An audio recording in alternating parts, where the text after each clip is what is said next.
Cae la tarde y en un rincón de la ciudad, en un pequeño jardín, alguien cuenta una historia, reflexiona en voz baja o conversa paseándose bajo los árboles. Es hora de volver a casa, bajar la velocidad y darle tiempo al tiempo. Christian Vanken nos abre la verja de su jardín para que respiremos aire puro y oxigenemos el espíritu. En Pauta, aquí comienza Desde el Jardín. Una presentación de Grupo Educar, construyendo el futuro de la educación técnico-profesional en Chile. Lo esencial de toda exploración será volver al propio jardín y ver las cosas por primera vez, decía el poeta T.S. Eliot. Muy buenas tardes, queridos y queridas radiovidentes, que al escucharme me ven caminar por este pequeño jardín al fin del mundo. Voy caminando ahora, ya abrí la verja de madera de mi jardín, los invito a caminar conmigo y sumarse a las conversaciones. Ahí está el fiel Chucao, que siempre me acompaña, pájaro del sur, que siempre aparece en el sotobosque o el sotojardín. Acompañarme en estas conversaciones que tenemos de lunes a jueves, de 7 a 8 de la tarde, en Pauta. Hoy día vamos a conocer de primera fuente una historia apasionante, un testimonio de vida y de emprendimiento, de innovación. Él es tal vez una de las figuras más influyentes de la transformación digital en América Latina. Él partió en el año 2014, fue probablemente el primer empleado de esa empresa que todos ustedes conocen, Mercado Libre, gerente comercial. Pero llegó a convertirse en el vicepresidente de países andinos de Mercado Libre y es uno de los ejecutivos chilenos más reconocidos de este ecosistema de innovación, comercio electrónico y tecnología en América Latina. O sea, es un innovador de verdad. A veces la palabra innovación como que está manoseada. Todas las palabras se van manoseando, emprendimiento, innovación. Pero aquí tenemos una historia muy interesante, sobre todo por alguien que llega al pic, ¿no es cierto?, a estar en la cresta de la ola, diría alguien, y decide retirarse. A mí siempre la gente que decide y toma esas decisiones, como cuando el Papa Benedicto decide dejar de ser Papa, que todos lo criticaban, que cobarde, muchos católicos más fanáticos decían eso. Lo encontré interesante esto, dejar un vacío, sorprender y decir, me retiro, salgo, ¿no? ¿Y salir para qué? Él ha hablado de una pausa, un reposo, una reflexión. Ya, pero ¿por qué alguien que se ha dedicado toda su vida y ha estado en la adrenalina de generar estos emprendimientos e innovación decide parar, retirarse? Bueno, todo eso lo vamos a tratar de dilucidar acá, porque es una historia que tiene que ver también con la historia de las nuevas empresas chilenas y latinoamericanas, desde luego. Mercado Libre lo es. Alan Meyer en Desde el Jardín. Alan, muy bienvenido a este jardín, ya más relajado, me imagino. ¿Cómo estás? Hola, Cristian, acá muy contento de estar contigo, especialmente. Debo reconocer que es la primera conversación que tengo con algún medio en algún espacio después de mi salida y no es coincidencia, ¿no? He estado empezando a disfrutar estos primeros días de partir con la hoja más en blanco, que creo que venía justamente de lo contrario, así que muy reflexivo, muy observando qué me pasa, qué pasa con el mundo, qué pasa alrededor, que era gran parte de lo que quería explorar este tiempo. Oye, Alan, primero agradecerte que hayas venido a este jardín a hablar por primera vez, como acabas de decir, es un honor para mí, para este humilde jardinero, este pequeño jardín al fin del mundo. Tenía muchas ganas de conocer tu historia. Además, lo de la hoja en blanco es un doble sentido, porque entiendo que estás en un proyecto de escritura, que me pareció súper interesante. Sí, era la verdad que yo escribo hace muchos años y el último tiempo, la verdad que lo había convertido en dos cosas: una columna en Mercurio que tengo todos los meses y un espacio bastante más frecuente en LinkedIn, que es una red que descubrí hace 9 o 10 años y me he dedicado muchísimo. Pero sí, esto es muy corto, lo que puedo desarrollar, lo que la gente está dispuesta a leer, el tiempo, los pocos caracteres que dura la concentración cuando estás con la dopamina de cualquier red social o de ese pequeño público que lee en el Mercurio todavía las columnas. Dije, me falta algo más de carne y tengo tantas cosas en la cabeza. Entonces venía hace algunos meses construyendo el esqueleto, digamos, los capítulos, lo que quería contar de mi libro y no se materializaba, no bajaba. Y dije, con esta necesidad, con esta sensación de que hay que entregar el 120% de lo que tú haces. La verdad que el tiempo que quedaba, si no era para los niños, tengo hijos muy, muy pequeños, un hijo de 3 años y una hija de 1, o sea, que es muy poco para realmente dedicarse a la escritura, y como he tenido experiencias pasadas, no es algo que uno puede hacer en algunos minutos, ¿no? Entonces dije, no es lo que detonó la decisión en sí mismo, pero este es el momento de parar, de bajar a tierra las cosas que me han pasado, las cosas que creo que vale la pena compartir, que quizás a alguien más le pueden interesar, servir, pero también preparar el lienzo para escribir un nuevo libro, ¿no? Que va más con el doble sentido, no solo este libro que espero sea publicado prontamente, sino el libro del próximo capítulo de mi vida. Tengo 39 años, he tenido una carrera muy afortunada, he podido realizar cosas que quizás nunca soñé que iba a poder alcanzar, pero estoy convencido que viene una etapa todavía más emocionante y que me queda mucho por dar, de un Alan que no sea solo el Alan del comercio electrónico y la innovación de Mercado Libre, sino que pueda aportar en otros espacios. ¿Este es un renacer en vida? ¿Un nacer en vida? ¿Un para nacer he nacido, como decía Neruda? ¿Qué es esto? Es algo así. Yo creo que lo que están haciendo realmente es un nuevo, no sé si me atrevo a decir un universo, un nuevo mundo respecto a la inteligencia artificial. Es algo que me ha tocado ver muy de cerca, que creo que nos cuesta como personas, con la velocidad que avanza, realmente entender el impacto que va a tener. Y no solo hablo de las carreras que van a seguir existiendo, o de los negocios que van a seguir perdurando, o qué va a pasar con los artistas, porque tienen una capacidad artística que es impresionante, sino que realmente creo que todo, desde la medicina, lo que entendemos como un doctor, como una psicóloga, hasta desde dónde pensamos las cosas, va a conocer una nueva vida. Y creo que el impulso que me llevaba a trabajar en comercio electrónico hace, te diría, 20 años, cuando partí con emprendimientos en la universidad, era una pequeña muestra gratuita de este nacer de algo nuevo, que era una industria en un momento puntual. Y no me quería quedar abajo de este nacimiento de esta nueva era.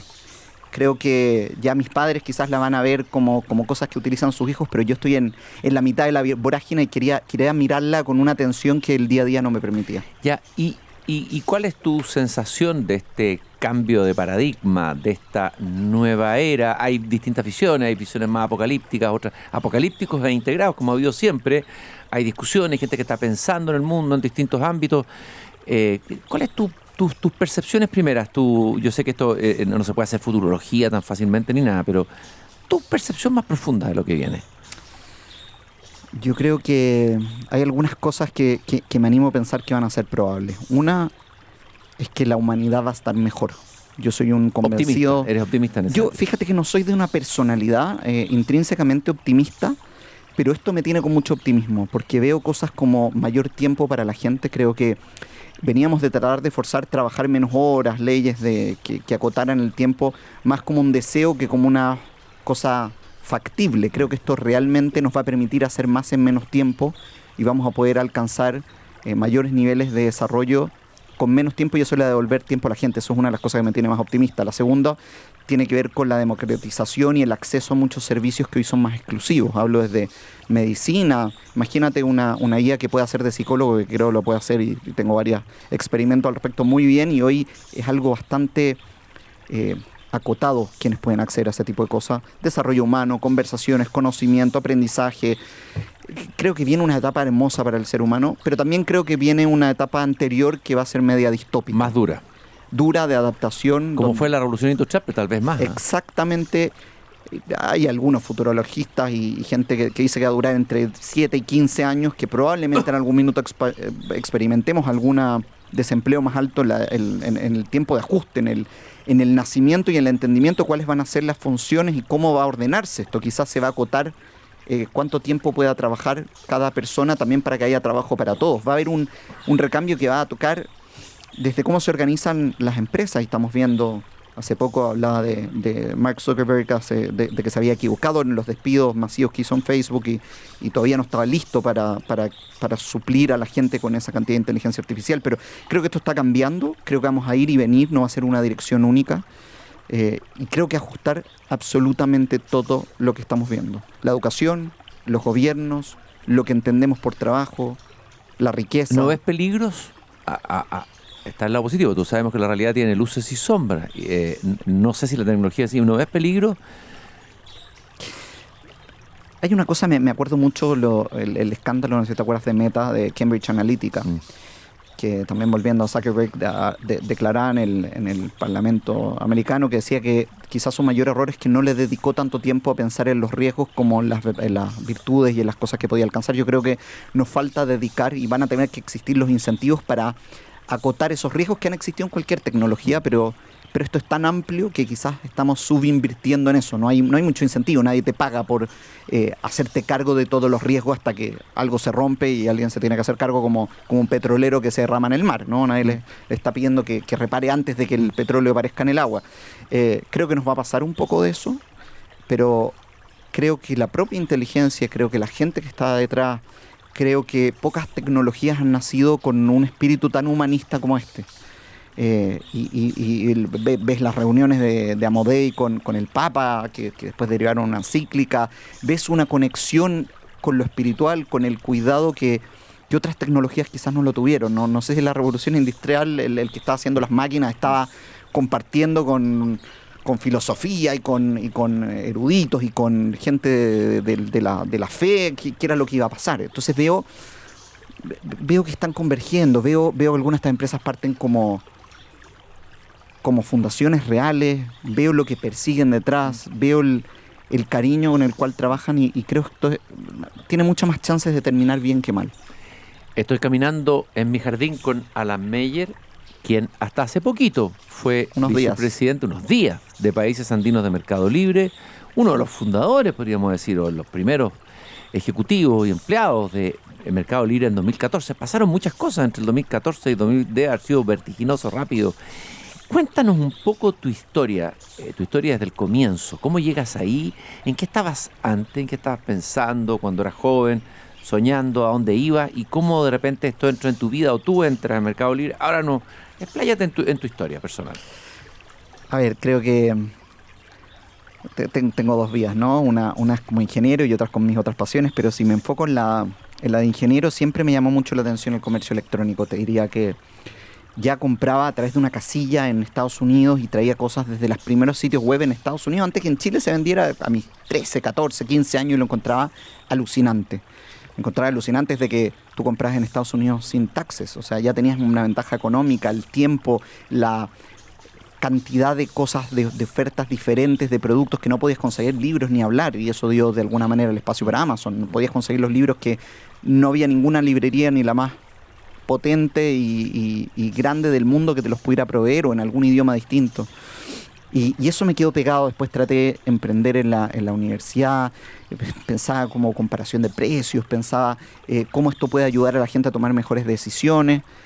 Termino la universidad y entro a Cencosud, al área de comercio electrónico. Era muy pequeña, muy mal vista, era como el patio trasero, ¿no? Un lugar donde además se creía que se vendían ofertas, más que nada, más que cosas de valor. Yeah. Y un día de esos, ya habían pasado varios años, hice una muy linda carrera en Cencosud, estoy súper agradecido de lo que me formó y de mi primer paso hacia una empresa grande. Y un headhunter me propone venirme a Mercado Libre, que en ese minuto era un sitio que vendía mitad de los productos eran usados, casi todos personas a persona, pero por supuesto la percepción que es pretérita era de que era casi todo usado. Entonces no sonaba tan bien estando en Cencosud, y yo decía, ¿cuánta gente trabaja? No, ninguna. ¿Y dónde está la oficina? No hay. Mira. Pero ya salimos en la bolsa hace 6, 7 años cuando partió esta historia. Chuta, ¿y tú sabías que era la primera empresa que salió en bolsa de Latinoamérica? No sabía. Casi sintiéndome un ignorante, dado lo que me gustaba el comercio electrónico, pero una empresa que valía 2, 3 billions, más o menos un 40avo de lo que vale hoy. 2.000 empleados, más o menos, ninguno en Chile. No sonaba tan sexy, y le digo, no, ¿sabes qué? No es para mí, yo voy muy bien acá en Cencosud. Y sucede algo que nunca me sucedió de nuevo, es que después de decirle que no, un headhunter me vuelve a llamar y me dice, ya no te llamo quiero que conozcas a la gente de Mercado Libre. Me pareció rarísimo. ¿Qué pasó ahí? ¿Él en la conversación sintió algo? ¿Estaba seguro? No tengo idea, o estaba desesperado, no encontraba a nadie. No encontraba a nadie y me hace una invitación a conocer a personas. No una persona, varias personas. Digo, ¿qué cosa? Me dice, la gente que vas a conocer va a ser alucinante. Eso se transformó en un proceso de 14 entrevistas a lo largo de 5 meses. Me pasé todo el tipo de películas, no me quieren, sí me quieren. ¿qué es esta conversación? Tampoco soy tan importante para tanta entrevista y al final me termino enamorando del proyecto, el propósito, lo que se quería construir. ¿Qué te enamoró del proyecto? Había algo de propósito que para mí era algo de libros y poco de la realidad. Decían, vamos a igualar las condiciones a las que acceden los productos y los vendedores en Latinoamérica. Ya lo estamos haciendo en otros países. Recordemos en un minuto que no se podía pagar, no se podía enviar un producto. O sea, básicamente te encontrabas en algún punto. Podía ser una tienda, podía ser el metro. Dependiendo de quién te lo vendía, si era una persona o una empresa, ¿no?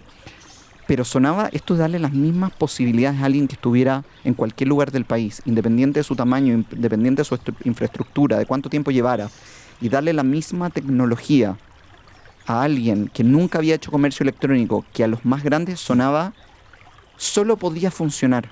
Era algo tan necesario, tan importante para las necesidades que ya me parecía ridículo no sumarme a este proyecto. Independiente cuál era la función, independiente cuáles iban a ser los insumos con los cuales partí, que por cierto eran muy escasos al principio, ¿no? Era una época donde la gente se reía.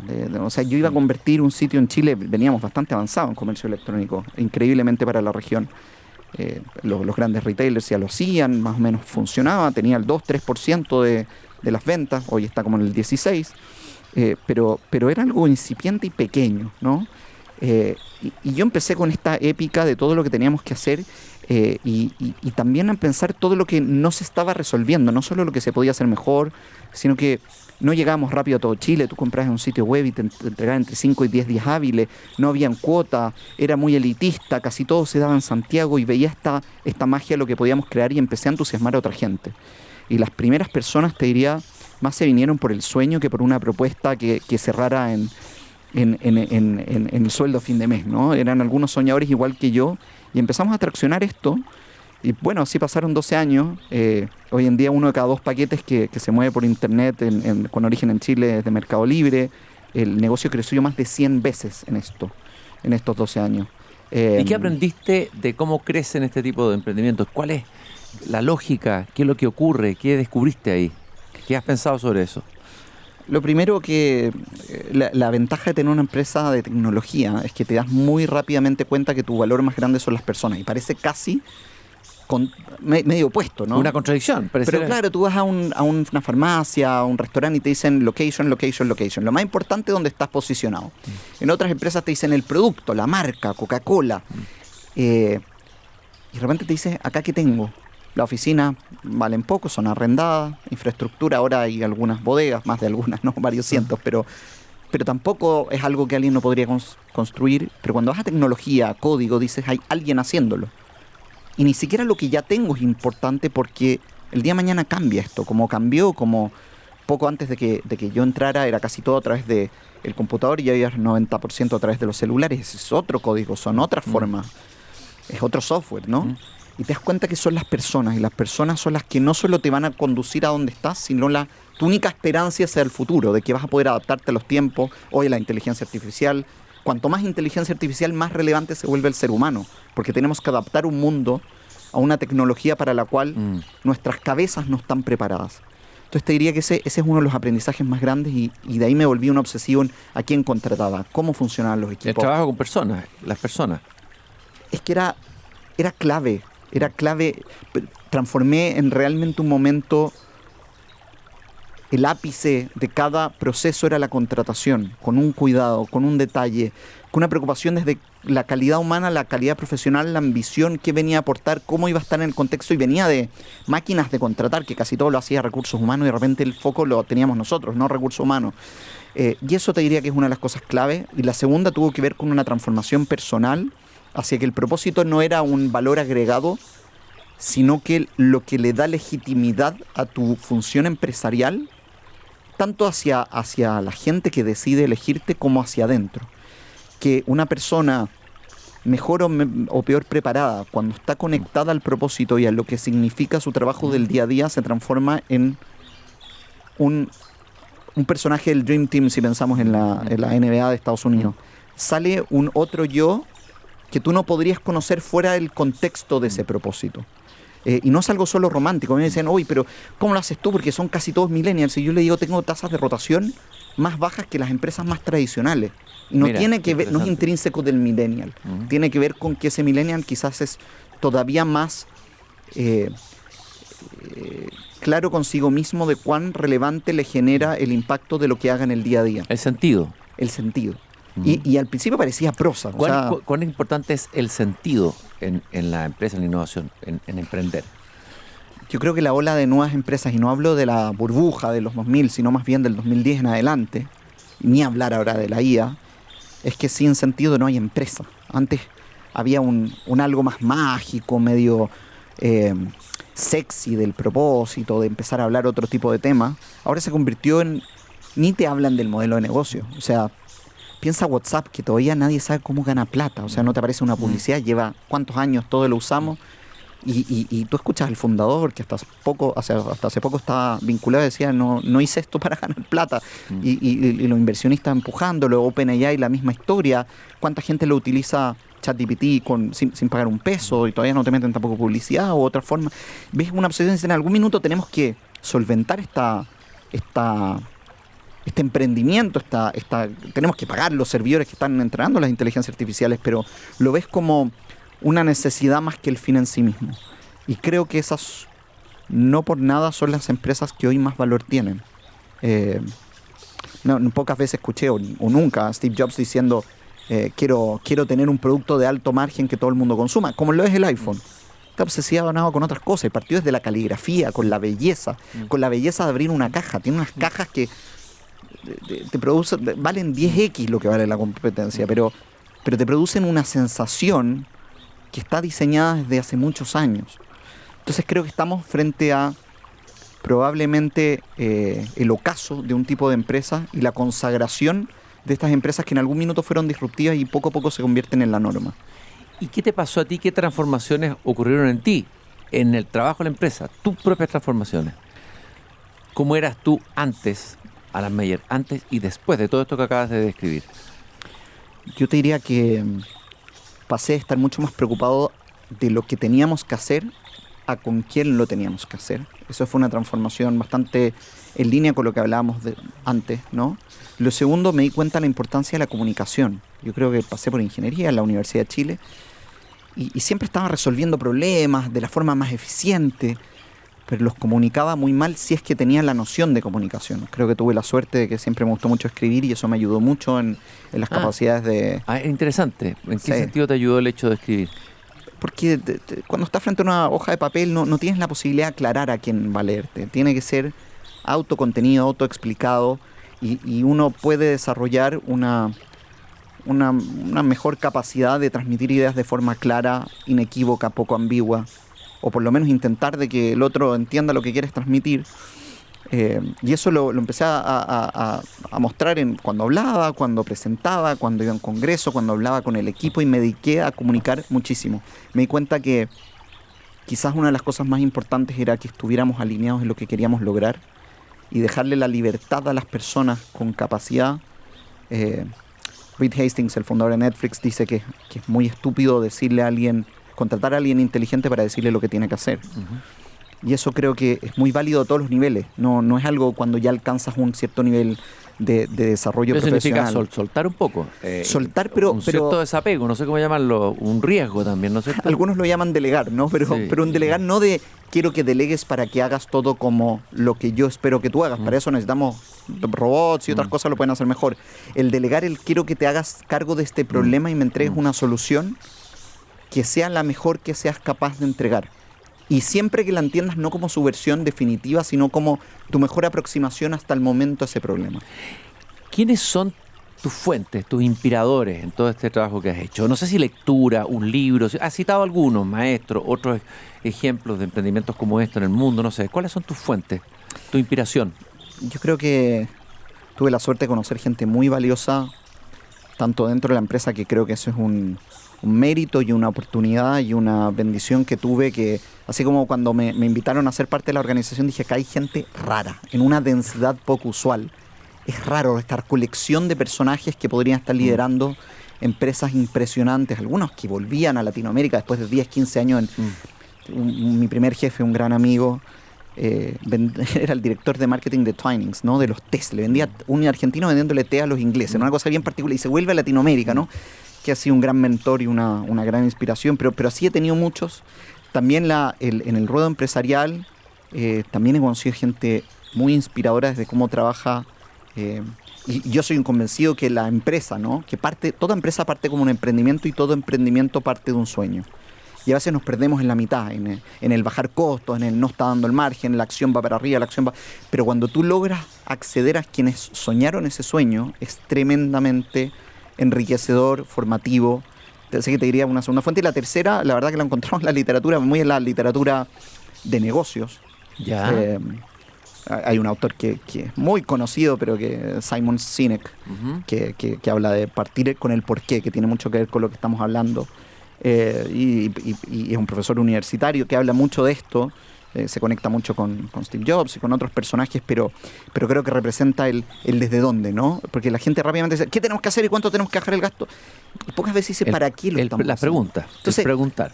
Cuando nosotros decidíamos en Mercado Libre, por ejemplo, cómo íbamos a ordenar un algoritmo y por qué íbamos a preferir a uno o el otro, y pensamos, ¿para qué estamos haciendo este algoritmo?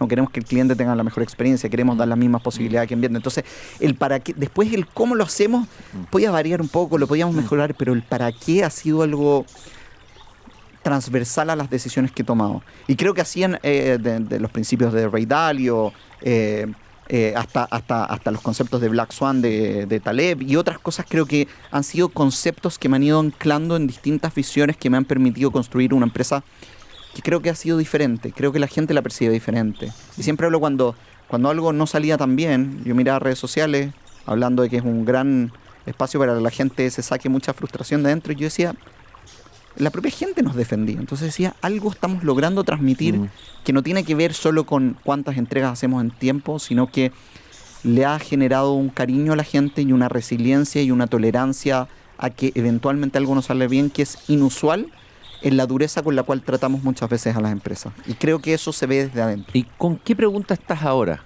¿Con qué para qué estás ahora? Si quieres te lo vamos a dejar planteado para que lo pienses. Vamos a ir a una breve pausa. Estoy caminando en mi jardín con Alan Meyer, ex vicepresidente de Países Andinos de Mercado Libre, una de las figuras más influyentes de la transformación digital en América Latina, a quien le agradecemos que haya venido a este pequeño jardín al fin del mundo a compartir por primera vez su experiencia y su historia apasionante. Recordarle que nos acompaña Grupo Educar, construyendo el futuro de la educación técnico profesional en Chile. Conoce más sobre nuestro trabajo en grupoeducar.cl. Vamos a una breve pausa y seguimos caminando en este jardín.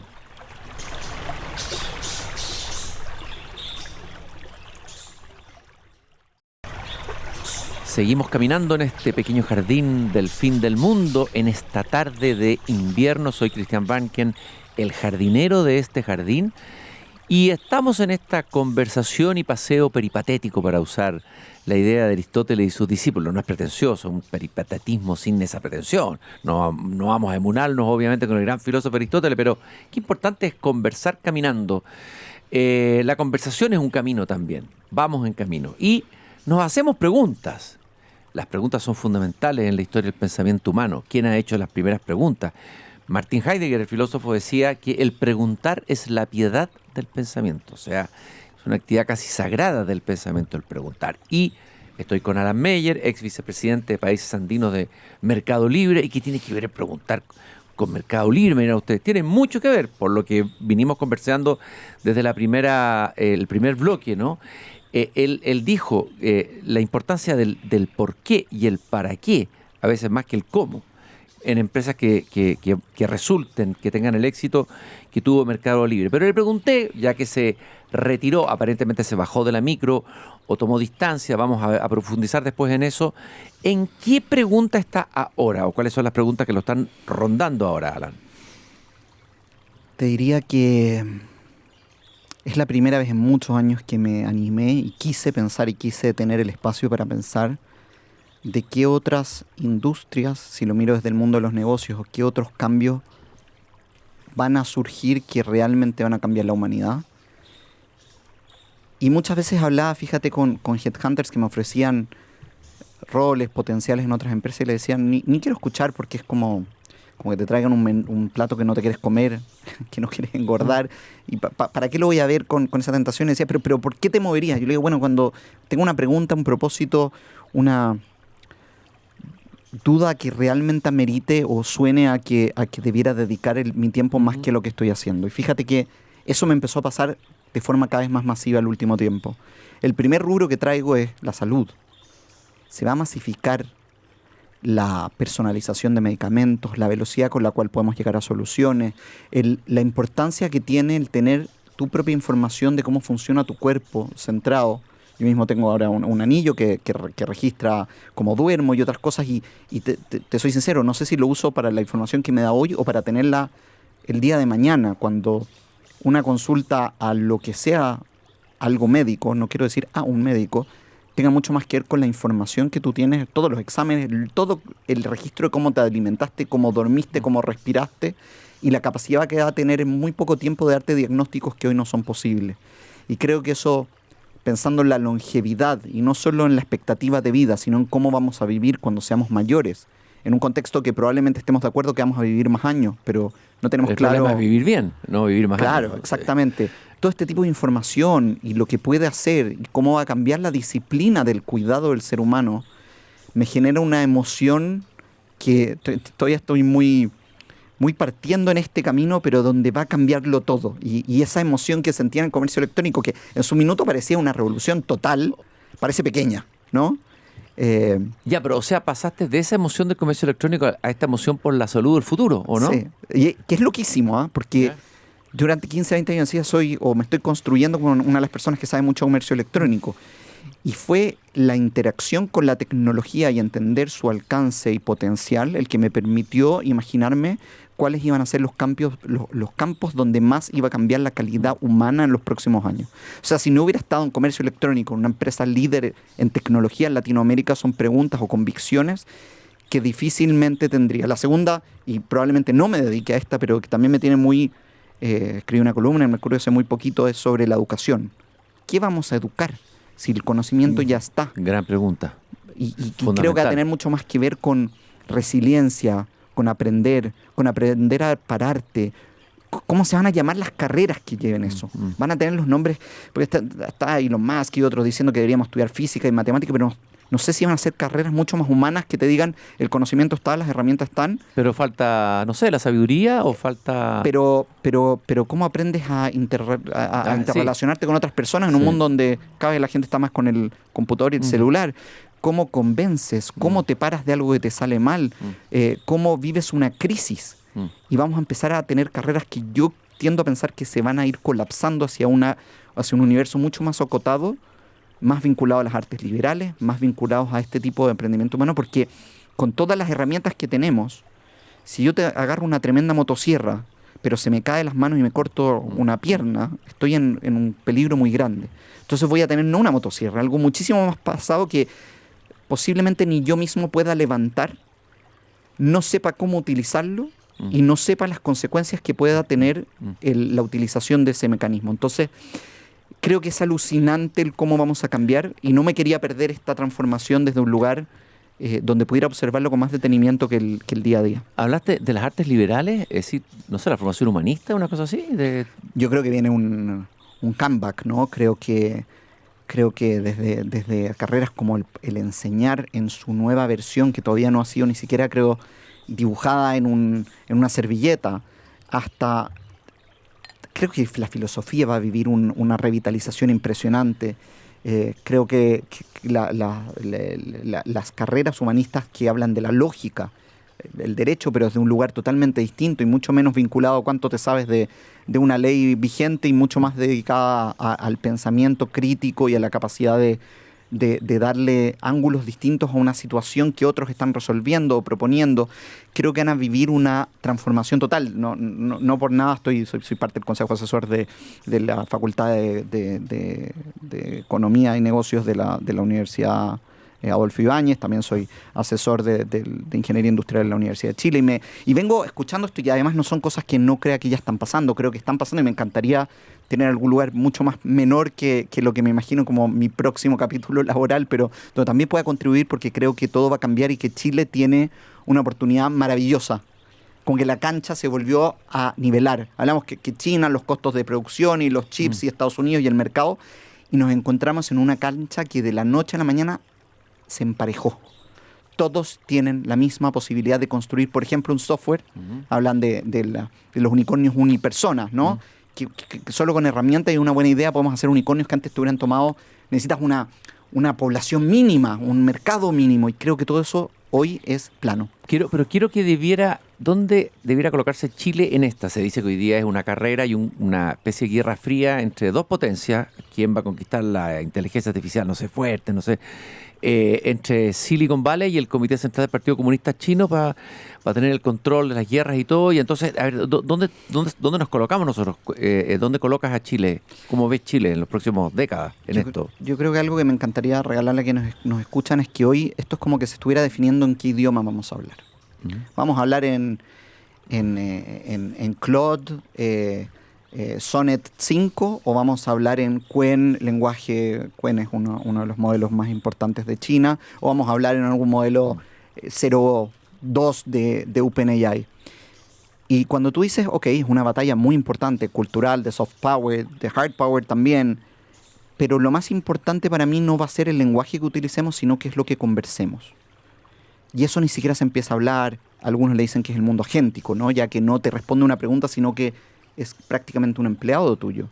Y tú le dices, no quiero que me contestes esto, quiero que seas mi psicóloga. Ya empieza, y quiero que asumas el papel de un psicoanalista freudiano tradicional y desde ahí me conteste.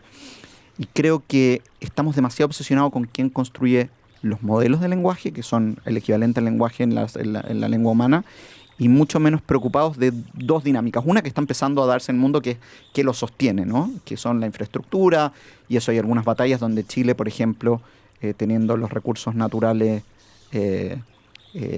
ligados a la energía que tiene, lo hablaba Oscar Landerreche en un programa que hiciste hace muy poco, tiene algunas ventajas competitivas, pero creo que lo aún más interesante es qué vamos a hacer con ese lenguaje. Sin casarnos con si vamos a hablar en inglés o en chino, para usar tu paralelismo. ¿Para qué lo vamos a usar? Y en particular, ¿qué uso quiere explorar Chile que sea líder a nivel mundial? Yo creo que no tenemos ni siquiera la masa de población para ser líderes en todo, pero no podremos ser en minería quienes cambien absolutamente la industria, utilizando este lenguaje para excavar cosas inexcavables o cosas que no eran suficientemente rentables por la ley, ley la concentración que tienen los materiales, entonces no hacía sentido, o cómo nos vamos a relacionar con esos materiales, tierras raras y otras cosas que hoy la gente no entiende, y cómo nosotros nos vamos a convertir en la respuesta para esas preguntas que se van a empezar a hacer en Chile, a contestar en Chile, a liderar en Chile, a decidir dónde se van a poner los recursos que vayan en ese campo, y nosotros vamos a llevar la batuta, por supuesto, invirtiendo los escasos que tengamos nosotros, pero muy conscientemente de que es una industria que la queremos hacer propia y expandirla por primera vez mucho más allá de la extracción. Nos quejamos mucho de que exportamos barras de cobre y traemos de vuelta vasos de cobre, ¿no? Pero creo que ahora podemos hacer lo contrario en cosas que son naturales, porque ya tenemos muchos profesionales, una densidad de profesionales muy importante, o en cosas que decidamos como país embarcarnos y que pueden ser absolutamente cualquiera, pero requieren decisión. Ahora, ahí requiere visión también. Visión política en el sentido amplio, visión estratégica. Fíjate, la visión estratégica, que es algo que se habla mucho en la empresa. Yo me he dado cuenta que no es tan importante, no es tan trascendente o tan determinante si la visión estratégica es correcta, como que todos estén alineados en esa visión. Entonces podríamos equivocarnos que Chile tiene que serlo en temas biológicos, o en temas de medicamentos, o en temas de energía, o en temas de minería. Pero más allá de cuál de esos elijamos, o algo que no tengamos ninguna historia con hacerlo, si lo hacemos mancomunadamente, y te pongo el ejemplo de Irlanda con las compañías tech, que siendo un país realmente pobre de Europa, hoy es un país totalmente extraño en su riqueza per cápita, ¿no? Más bien que decir esto es lo que debería pasar por las capacidades del país, pongamos de acuerdo con algo. En un relato. En un relato, exactamente, en un único relato, y que estemos dispuestos no solo a comprar el beneficio del relato, sino a asumir los costos de ese relato.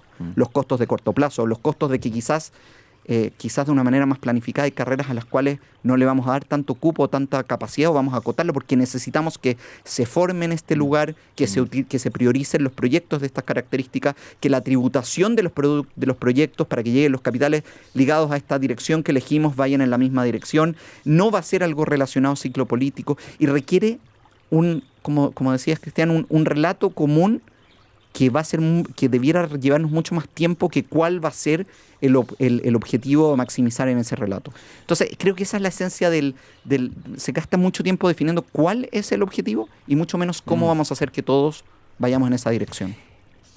Te leí en una entrevista, creo, no sé si es lo que tú escribiste, porque Mercado Libre fue una buena idea, lo demostró el tiempo, que las mejores ideas nacen de problemas reales, ¿no? Y la tecnología mejor es lo que responde a necesidades concretas de las personas. A ver, profundiza en esa idea que me parece interesante como mirada, de cuáles son las mejores ideas. Hay un concepto en las empresas de tecnología que se llama fit de producto, ¿no? Que te dice, si tú pones algo en el mercado, lo hayan pedido o no lo hayan pedido, que la gente no utiliza, es un producto que nació muerto. Y han habido casos como el iPhone, que nadie se lo imaginaba, pero todos lo usaron, y han habido casos que todos se lo imaginaban y por supuesto existieron. Pero creo que hay una obsesión con tratar de imponerle en algunos casos ideas y productos a las personas, y he visto a las empresas más exitosas pivotear sobre ideas que a lo mejor parten totalmente desviadas sobre la necesidad, pero que tienen la adaptabilidad, la humildad, la capacidad de escucha, de adaptarse al requerimiento real de las personas. Escuchar los dolores, ¿no es cierto? De la escuchar gente. los dolores y ponerlos como la prioridad. O sea, me ha pasado, cuando nosotros resolvíamos un problema en Mercado Libre, lo que primero que hacíamos era ordenar el impacto que tenía el dolor. No el dolor que nos parecía más ¿Y qué dolores encontraste ahí? Que permitió usarte algunos como ejemplo. Un dolor, por ejemplo, que hasta ahora no lo atiende la industria. Tú decías, ¿cómo puede ser que... voy a poner un caso muy concreto, ¿no? ¿Cómo puede ser que yo voy y devuelvo un producto y la plata me vuelve en 15, 20 días hábiles a la tarjeta? Y la gente, la gran mayoría de la gente... Ese es un dolor real. Es un dolor real. La gente dice, real. no, si yo me imagino que alguien tiene cupo, pero la verdad que yo me gasté en el celular el cupo que tenía y me quedo sin poder comprar otro que más encima lo devolví, entonces no tengo celular. Y nosotros dijimos, oye, si ese es un dolor grande, a lo mejor no era como pensamos el producto, ¿qué hacemos? ¿Cómo hacemos para nosotros hacernos cargo de esto? Que quien devuelve la plata nos devuelva a nosotros en 15 días y nosotros se lo devolvemos a la gente en el momento que hace clic. Tú no te puedes imaginar lo que les cambió a la gente, porque nos damos cuenta que en ocasiones la gente está dispuesta a pagar incluso un poquito más en algunos casos, pero con tener la certeza que si tenía un problema la plata le iba a devolver, que si necesitaba devolverlo lo podía hacer en un punto cercano a la casa, que no iban a demorarse días, que no iban a haber excusa, y te das cuenta que esa ecuación de que todo es el precio, ¿no? Que yo venía muy formado en la universidad, después incluso en mi carrera profesional, en otras experiencias laborales, cuando te vuelves más humano y eres capaz de escuchar ese dolor y resolviéndolo, tú decías, ¿qué le importa a la gente que yo entregue gratuitamente en Rapa Nui? Yo decía, le importa todo, porque quiere saber qué pasa, entiende que hay una ganancia detrás de la empresa, ese es parte del fin empresarial, pero cuando ve que esa ganancia en parte está siendo utilizada, que la gente en Rapa Nui pueda volver a utilizar su bicicleta después de 10 años de no conseguir un repuesto porque no llegan a la isla, está dispuesta a honrarte y a preferirte por sobre otras plataformas, incluso antes de buscar el precio, porque entiende que quieres ser parte de esa transformación. Me imagino que en pandemia se encontraron hasta ahí con todos los dolores disparados, o sea... disparadísimos. Y fue un hito importante, ¿no? Sí, nosotros crecimos en un Mercado Libre, ya no puedo hablar de nosotros, pero el lugar donde fui parte tantos años, que creció... yo te diría más de 10 veces a lo largo de la pandemia, más de 3 veces lo que creció el resto del continente, pero lo más increíble para desmitificar es que el año pasado se sumó más venta y más vendedor y más compradores que lo que fue el primer año de la pandemia. Entonces la gente dice, uy, ese fue el momento. Yo diría, fue un momento todavía más espectacular el año pasado que la pandemia. Pero sí la pandemia generó una prueba que quizás hubiera tomado mucho más tiempo que la gente se animara a comprar online, a probar la compra online o esta plataforma que venía con una historia diferente. Hablamos al principio que alguna vez fue de productos usados y cuando nadie era capaz de resolverle de forma efectiva y cariñosa su necesidad, encontró una plataforma que no fallaba y que si fallaba tenía la humildad de pedir disculpas y de hacerse cargo de ese problema y comprometerse de una forma distinta en el futuro. Y esa relación que se formó se mantuvo en el tiempo. La gente, el mercado lo veía mucho como la transacción. Hablaba como si tienes mi tarjeta eres leal. Y resulta que esto se humanizó y se diluyó el concepto de lealtad a niveles y en lenguajes que no estamos acostumbrados. Y empezaste a valorar tu relación según la última interacción y no sobre el promedio o sobre la acumulación de relaciones anteriores. Y la transformación fue muy mágica y fue no solo a nivel de preferencia de uso, sino que fue en la forma que se relacionaban. Tú ves el lenguaje que utiliza la gente, desde el servicio al cliente hasta con el vendedor que le está haciendo la entrega. Hay más de 40.000 pymes haciendo entregas, más de 2.000 marcas.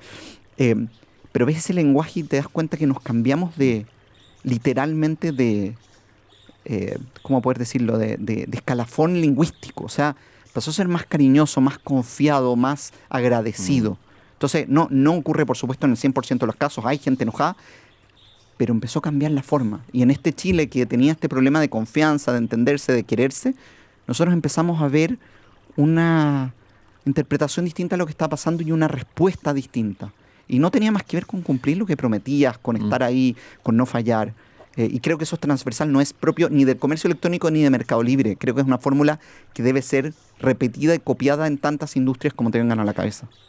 Estamos caminando en este jardín del fin del mundo. Me encanta decir eso, que estamos en un jardín en el fin del mundo. Suena bonito, ¿no es cierto? Suena como poético, evocador. En la Finisterrae.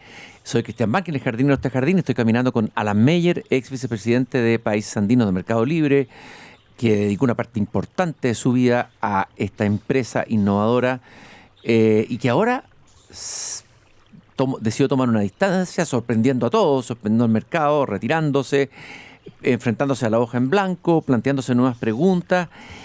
Tú fuiste líder de una empresa. Obviamente que aprendiste muchas cosas de lo que significa liderar. Fuiste líder muy joven. Te leí por ahí que comparas el líder con un director de orquesta. ¿Qué tipo de liderazgo fuiste construyendo y cuál es el tipo de liderazgo que aprendiste a construir en el paso por Mercado Libre? Está buena esa comparación, no recuerdo exactamente cuándo la hice, el riesgo de escribir tanto sobre lo que va pasando y de tener también la oportunidad de uno desdecirse, ¿no? Algo que los argentinos aprendí que tienen mucho más impronta para decir estoy en desacuerdo conmigo mismo, ¿no? Pero en este caso sí estoy de acuerdo. Lo que pasa con el maestro de orquesta es que yo quizás partí y me provocaba mucho síndrome del impostor que en este paralelismo como que yo no sabía si podía ser el líder de la orquesta sin saber tocar mejor que cualquier intérprete cada uno de sus instrumentos, ¿no? Entonces, en algún minuto tuve que hacer la paz con que no iba a ser el mejor violinista, no iba a ser el mejor pianista, definitivamente no era el que tenía el mejor oído, a lo mejor no era tan rápido leyendo una partitura, pero sí era capaz de componer la música del que tocaba mejor y el que no tocaba, y el que tocaba extraordinariamente bien de una manera que para cualquiera que la escuchara fuera algo maravilloso. Y me di cuenta que realmente no era el protagonista era cada intérprete, el protagonista era cada persona independiente de la posición, y que si alguno no interpretaba relativamente bien su trabajo, se iba a escuchar muy mal, aunque el resto lo hiciera de forma espectacular. Creo que en la empresa no te pasa lo que te pasa quizás en un partido de fútbol, donde un par de jugadores buenos eventualmente sacan el partido adelante. Esto funciona, es el eslabón más débil el que hace que se caiga. Tú haces todo bien en la bodega, en la plataforma tecnológica, pero el transportista decide tomarse una siesta y no llega con el paquete, y el paquete no te llega en la casa, y nadie le importa lo que ocurrió antes, ¿no? Y de la misma manera el que hace el software, de la misma manera el que contesta el servicio al cliente, el que procesa en un punto que vas a recoger un paquete, etc. Entonces te das cuenta que tú tienes que lograr tomar distancia, entender perfectamente cuál es el rol de cada quien, escuchar quién está dando la nota más baja, ir ajustando y que cada uno se compenetre con la música que todos queremos escuchar. Mucha escucha, ¿no? Es mucha escucha, es mucha conversación de uno a uno. Es muy diferente quizás a lo que te enseñan en la universidad. Y además muy diferente al tipo de autoridad o liderazgo jerárquico que muchas veces domina la empresa. O sea, es otro tipo de liderazgo. La capacidad de escucha que tienes encerrado en una oficina, que hace 12 años no tengo, ¿no? Es muy limitada. La sola existencia de ese artefacto llamado puerta limita las conversaciones, limita lo que escuchas en el pasillo, limitas los dolores que estás presenciando, te pone en un lugar exclusivo pero excluyente y excluido.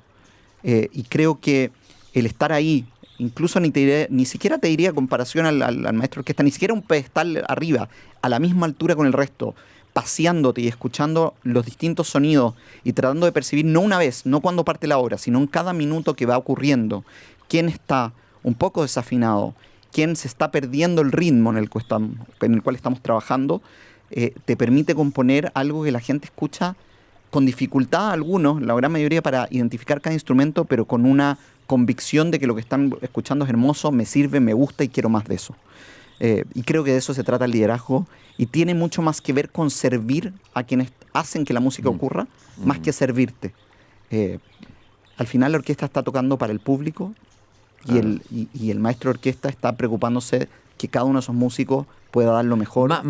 Más un director de orquesta que un entrenador de fútbol. Muchísimo más, ¿no? Sin lugar y poca gente lo está viendo, la gente está conectada con otra cosa. Y creo que pasar desapercibido, volverte totalmente prescindible, no imprescindible, que la música pueda seguir más allá de ti. Y es lo que sueño con ver. Quiero ver a Mercado Libre no cayendo porque yo no estoy, sino en su mejor momento después de que esté. Creo que no hay mejor forma de hablar bien de mí, del trabajo que hice, que haber dejado un sistema, gente, en la capacidad de llevarlo a un lugar todavía más maravilloso. O sea, no puede haber mejor legado. Y eso también tiene que ver con el tiempo en el cual decido dar un paso al lado. Alan, estuviste, como dije al comienzo, en la cresta de la ola, estuviste en la adrenalina de un bello proyecto de innovación, y de repente te bajas de la micro. Me imagino que debe venir un momento de vacío, no sé si un síndrome de abstinencia. ¿Qué cosas pasan cuando uno toma esa decisión? ¿Cómo te has observado a ti mismo? ¿Qué te ha pasado en estos días? Bueno, en mi caso yo creo que tenía una simbiosis. Yo creo que separar a Alan de Mercado Libre era algo muy difícil, ni familiarmente, ni personalmente, ni en las conversaciones con amigos. Y ese simbiote que queda separado duele mutuamente, ¿no? Eso. Lo segundo, como dices, yo lo he descrito de la misma manera. Hay un síndrome de abstinencia donde partes en la mañana y se instala una forma de trabajar, una cotidianeidad, una rutina de personas que se vuelven más frecuentes que tu propia familia y que extrañas. Y en mi caso, que trabajaba con equipos que adoro en lo personal, en lo profesional y que admiro, es algo de lo cual tuve que prescindir y es doloroso. Estoy tratando de construir esas relaciones o reconstruirlas de un lugar distinto, en la medida que me lo permitan y con el tiempo acotado que tienen.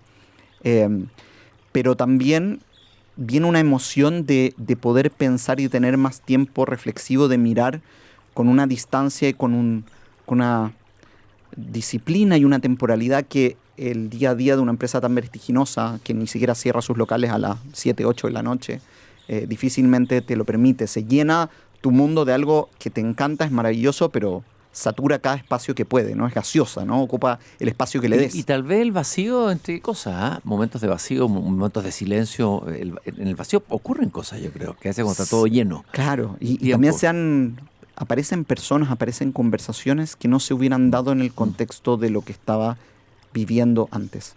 Porque se lo autoprohibían, desde la persona que te quería decir algo desde adentro, la persona que te quería pedir, reconocer, agradecer, criticar, hasta la persona que te quería proponer algo, y por las condiciones con las cuales te enfrentabas, de decir, tengo la agenda llena, tengo el mundo lleno, tengo un trabajo, quizás te estabas perdiendo algunas conversaciones que recién empiezo a ver esos brotes verdes en este jardín de oportunidades que no puedo decir que estaba alejado, porque he sido un afortunado toda mi vida laboral, sino que quizás tenía cerrada esa puerta y eso era transparente, y ahora me doy cuenta que se abre, vienen las conversaciones, aparecen las ideas, descubro cosas que están pasando que quizás nunca me hubiera enterado, y eso también tiene una magia. Todavía no llena el vacío, soy muy sincero, estoy en un momento, cuando me escuchen, que ese vacío sigue existiendo, sigue doliendo de alguna manera, hay melancolía, hay otros sentimientos, pero también esa emoción de ese espacio por llenar, esa autopromesa de no llenarlo demasiado tempranamente, ese deseo de estar muy presente para personas, momentos e ideas para los cuales no estuve, y esa disposición a enfrentar la conversación desde un lugar con menos sesgo. Fíjate que hay un poema que te recomiendo leer maravilloso de Hermann Hesse, que se llama Todo comienzo tiene su hechizo, y está dicho este poema por el protagonista de la última novela de Hermann Hesse, que es El jardín de los abalorios, en que vivimos en Castalia, que es una ciudad distópica, pero donde está la gente más preparada, intelectual, los matemáticos, músicos. Son unas especies de músicos genios que viven en esta república. Este era un niño muy talentoso, era músico desde chico, y llega a ser el Magister Ludi, el maestro máximo de este juego, que es el juego de los abalorios, que nunca sabemos muy bien cuál es en el curso de la novela. Llega arriba, maestro, al punto donde todos hubieran deseado llegar, y en un momento decide dejarlo, pero es un momento difícil, porque va a ser juzgado por los cercanos, y entonces va caminando, y en el poema que se llama Todo Comienzo, tiene su hechizo, justamente dice que hay que estar preparado para las muertes, hay que estar preparado para no apegarse a ningún área de la vida, dice, pero que la vida misma te va a regalar. Si eres valiente y persistes en haber hecho esto, haber hecho este cambio tan difícil, te va a regalar algo inesperado. Entonces tú estás en ese momento, que es un momento muy rico, y dijiste que ibas a volver entre tus promesas, por lo menos lo dijiste, no sé si lo olvidaste o lo sostienes todavía, que iba, entre otras cosas, dedicar más tiempo a tu familia, ¿no es cierto?, escribir un libro, reflexionar, ya lo vimos al comienzo, de los próximos años de su vida en medio de la revolución tecnológica y paradigmática en curso. Dijiste volver a leer intensamente. ¿Qué lees tú? ¿Qué te gusta leer? ¿Qué quieres leer? Sí, fíjate que he dedicado muy poco tiempo a literatura que no sea de negocio. Que no sea negocio. Y te pasa también con los hijos, siendo muy sincero, que agarras el libro en la noche y se te empiezan a cerrar los ojos. Y era un fenómeno que yo, que era un ávido lector, estaba acostumbrado a que eso no pasara antes de muchas horas. Claro. De hecho, leía de noche. Entonces, sí, mi horario más cándido es en la noche. Y me he encontrado con esas cosas que espero que cambien un poco, no por los hijos, sino por el cansancio con el que voy acumulando a lo largo del día. Y reencontrarme con esa literatura soñadora que te abre las puertas de la imaginación, que es tan compatible no solo con escribir, sino con ser ocurrente, optimista, soñador, hacerse preguntas diferentes. Y creo que me faltaba esa inspiración que nace de sabiduría tan acumulada por tantos años.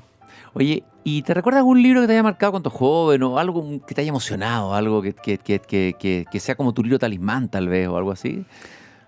Fíjate que, bueno, Hess aparece varias veces. Hermann Hesse. Aparece varias veces, fue muy divertido. Kafka me acompañó, que es otro compañero tuyo también, sí, durante varios periodos de mi vida, y no lo he leído hace muchos años, y hay varias obras que tengo pendientes. Me acuerdo un impacto muy grande en mi época más novelista del Túnel de Sábato. Claro que sí. Un gran libro que me marcó muchísimo, muchísimo, muchísimo. Me hizo pensar las cosas de una forma diferente. Estoy hablando ya más de literatura, pero fíjate que pensando en literatura latinoamericana, que mencionó alguno, eran tantos los momentos surrealistas que yo decía, García Márquez no está tan perdido. El realismo mágico existe. El realismo mágico es más real quizás que la propia realidad. Sí, totalmente. Y en América Latina, ¿qué está pasando? En América Latina, y ahora que lo pude conocer y escuchar las explicaciones de por qué ocurre tantas cosas, por ejemplo, en Colombia, que me tocó liderarlo en los últimos 3 años, y decías, con razón, este tipo nació en este país. Claro que sí. O sea, Macondo era una megápolis. Sí. No era un pueblito escondido de Colombia en algún espacio que nadie se imaginará. Y te vas encontrando con que en la literatura hay tanta capacidad de entender quiénes somos. En la filología, en el lenguaje, en tantas disciplinas que son tan maravillosas. Y que además después, cuando te vas al mundo laboral, te permiten entender a tus equipos, cómo piensan, la diversidad que tienen, lo diferentes que pueden ser, hacerte esa pregunta. Y quiero volver a no tener que estar funcionando detrás de un objetivo, sino hacerme la pregunta con la amplitud de no tener algo que contestar, alguien que esté esperando una respuesta. Así que muy animado con volver a ese yo menos ocupado, más reflexivo, más pausado. Es impresionante lo que te pasa también con la velocidad. Desde la forma que uno habla hasta la forma que uno se vuelve ansioso con las respuestas de otros, la necesidad de llegar a las respuestas antes y de masticarlas menos.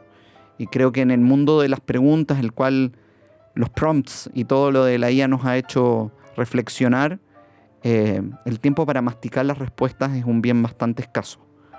Y le hemos dado mucha atención a las preguntas y a quién hace las mejores preguntas, y muy poco a quién es capaz de escuchar con honestidad y apertura las respuestas que este mundo tan rico en respuestas nos permite dar. Bueno, muy bienvenido a este jardín más pausado, Alan Meyer, ex vicepresidente de Países Andinos de Mercado Libre. Te agradezco de verdad, Alan, el haber tenido la generosidad de venir a este pequeño jardín, compartir conmigo y con todos los que nos escuchan tu historia, tu interesantísima historia, tus preguntas abiertas, lo que te quema el corazón, lo que te moviliza. Y te deseo mucho éxito en este caminar pausado, en la página en blanco y de preguntas abiertas. Fue un gusto haber conversado contigo. Igualmente, Cristian, un placer esta conversación y todos los brotes verdes que tenemos en la mesa, en el programa y en tantas conversaciones que has podido liderar. Nosotros nos volvemos a encontrar mañana cuando vuelva a abrir la verja de madera de mi jardín. Espero con una conversación tan interesante como esta. Les mando a todos un abrazo, queridos radiovidentes. Nos encontramos nuevamente mañana aquí en este jardín. Hasta mañana.